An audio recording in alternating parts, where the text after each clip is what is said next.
Charles Leclerc secured his second pole position of the season today in Australia with a fantastic 1 minute 17.8 lap time to beat the reigning world champion Max Verstappen by just 0.286 seconds.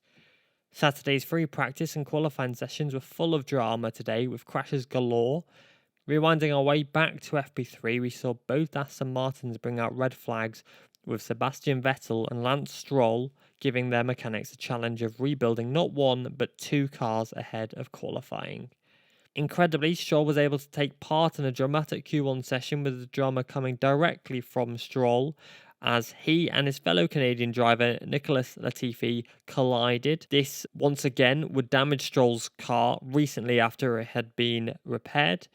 Latifi's car was completely totaled, but thankfully both drivers were okay.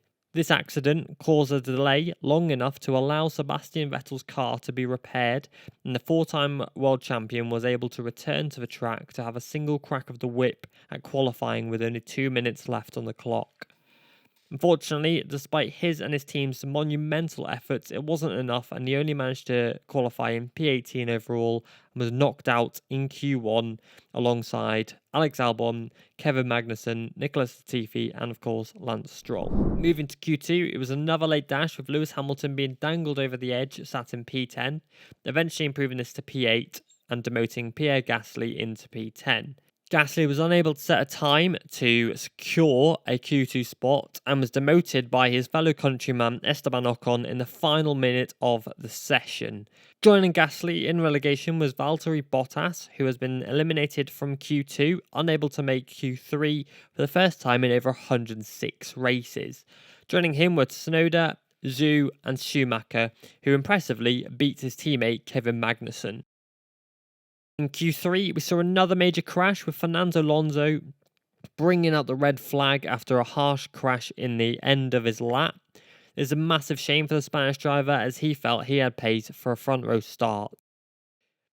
Pole would eventually go to Charles Leclerc, who was able to pip the Red Bulls at the end of the session with a fantastic lap time, and the only driver to finish the session in the 1 minute 17 times. His teammate Carlos Sainz was unable to join him in the top three, finishing in P9 overall, and was left bitterly disappointed with this. Row 2 was headed by Lando Norris ahead of the Mercedes, who once again are continuing to struggle around Australia with more and more issues being thrown their way. It was Hamilton in P5 and George Russell in P6.